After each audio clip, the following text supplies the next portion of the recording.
Okay folks, so some of y'all have asked for a cooking recipe for alligator meat, so that's what we're doing today. We got some gator tail and some of the jelly roll, which is the inside tenderloin. I'm going to be cutting it up for frying. I'm going to give y'all a secret recipe, a little Louisiana twist that I put on it. So today is just the prep work. I'll let it soak in the refrigerator for 24 hours and then tomorrow we will fry it up. So this is the process. Now most of the time when I process alligator meat that I cut up, I already got the pieces up in frying size. So basically what I do is I just kind of take them out, make sure I kind of trimmed all the fat off of it, get a few little pieces in case I missed it, because you know a lot of times we're doing 3 or 4 alligators at a time, and when it's just you and your wife doing it, it's pretty time consuming, so some fat gets missed. Just trim that little bit of fat off.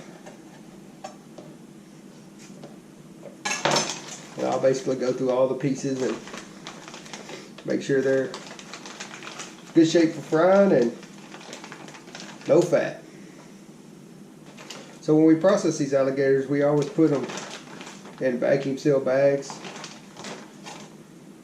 It keeps the meat longer and it helps with the thawing back out process. You stick them back in the fridge for a few days, let them thaw out real slow. If you're in a bind and you want some in a hurry, you can always throw them in the sink. This is the jelly roll, part of the jelly roll.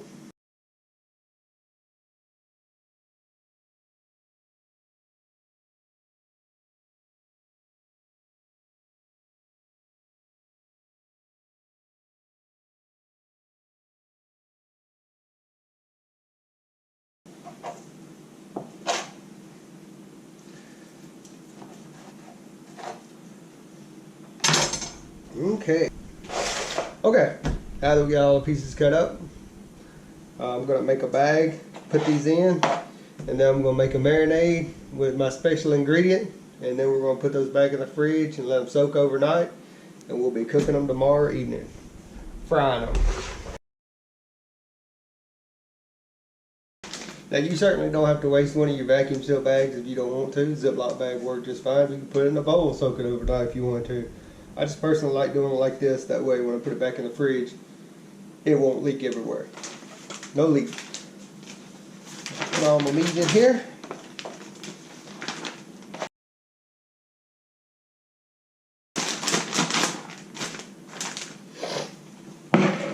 Okay, so my marinade is also going to double as my egg wash. Now, you dip it in the egg wash, then you dip it in flour, you dip it back in egg wash, dip it in flour, and then you go to your fry. So this marinade that I'm going to make up also doubles as my egg wash because it's mostly eggs and milk.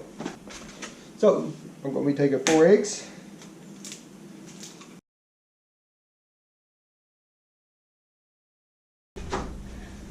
And we're going to be putting in some milk. How much milk do you put in there? It's a good question. Just go by kind of feeling. We'll say about that much. That'll work. You take your whisk.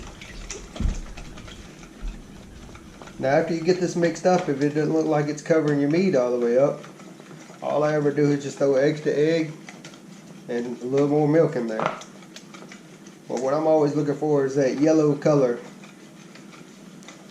That way you don't have too much milk, you don't have too many eggs. Just that light yellow color. And in that, I'll throw in a little salt and pepper.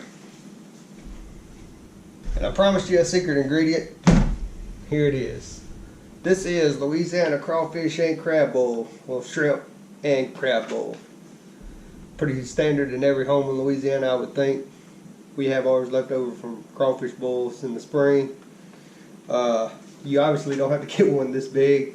I looked at Amazon a couple of days ago. It was like $7 for a small bottle. So if you wanted to try it, I think it's an 8-ounce bottle. But 2 tablespoons of Louisiana crab bowl. If you never tried this before, I certainly recommend just checking it out. Now, you don't want more than 2 tablespoons, because I promise you, this is highly concentrated stuff. It's going to give that gator meat a real good kick. Secret recipe. Never heard of anybody doing that before.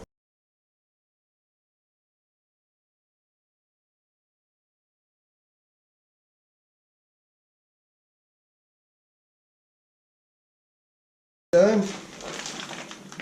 You ain't got to worry about it spilling in the fridge. That's what it looks like. Every once in a while I'll flip it in the fridge. Make sure all that good juices is soaking into the meat. And tomorrow we're going to show y'all how to fry it. Okay, so basically this is the end of the cooking part. For everybody that knows how to fry, I'll spare you the battering and frying and all the stuff that we do in between. Just skip to the end. So this will be at the beginning before I actually start frying. This is the end result. I had the oil set at 350 degrees during this cooking process. Cut one of these bad boys open. Fried alligator. Alright folks, welcome back to the next day. This is our alligator meat. It has been marinating in the refrigerator overnight. And we are going to be cooking it.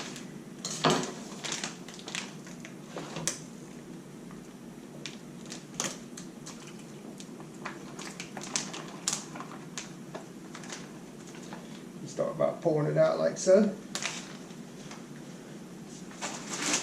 I'm going to be frying it in this Presto Pro Fry deep fryer, countertop edition that you got at Walmart. I'm just going to be frying gator meat tonight. We got some boiled okra and some other things to eat. But if I was frying something like French fries or just whatever, I would fry that first before I started with the gator meat. You always want the gator meat to be last because you want to eat it while it's hot. Got our flour right here. I'm going to be adding some salt and pepper.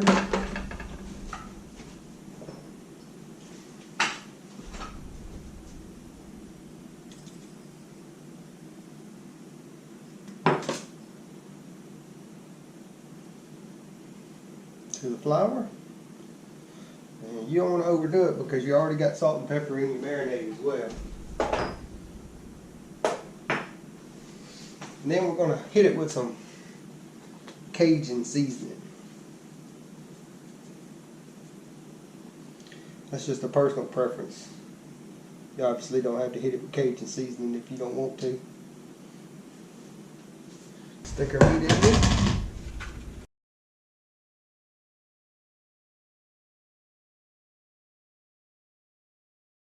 Now, you don't need a batter pro to batter it. All you need is a good Ziploc bag and some flour. But we fry a lot of stuff out here.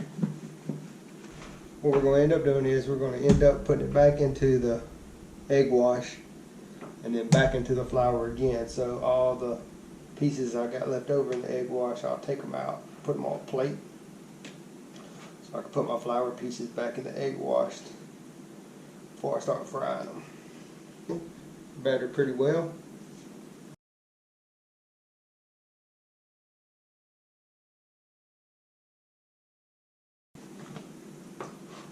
Kind of easily stir this around. Back in your egg wash. Just enough to get them coated again.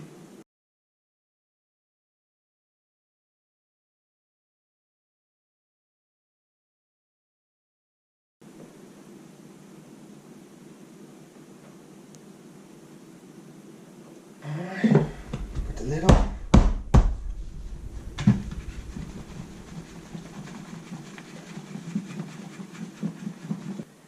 Then we're going to put them in the fryer.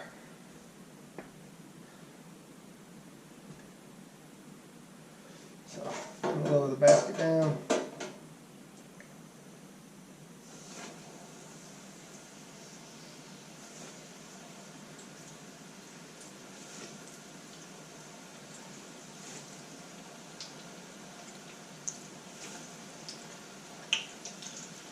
don't want to overload your fryer because you don't want the temperature to drop too low.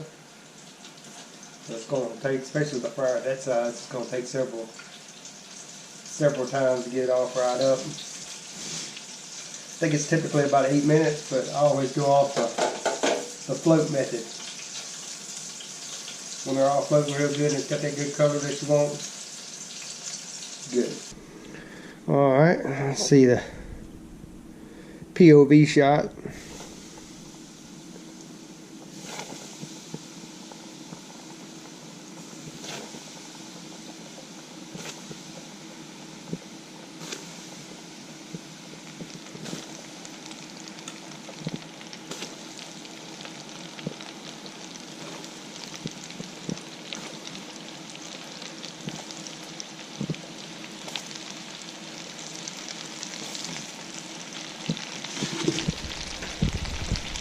Now you're probably asking, why don't you just pick up the basket and set it in there?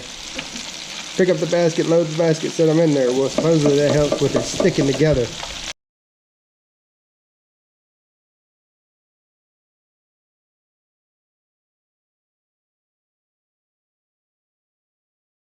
See,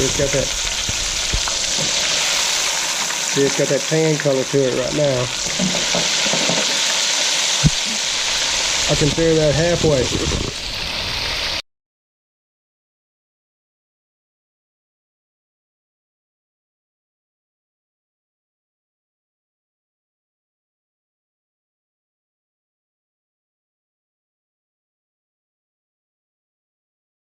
Kind of golden brown color is what we're looking for.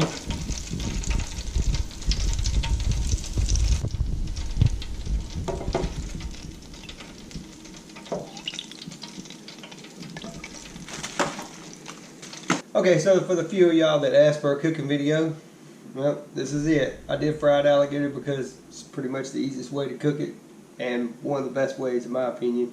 We also cut the tail meat into steaks and grill it. I have put things in the crock pot. We've made hamburger meat, sausage. I mean, anything you can do to anything else you can do to alligator. But like I said, you don't have to fry this recipe with alligator. You could use chicken or steak or whatever you got, whatever your protein of choice is. But that's it. We'll see y'all next time.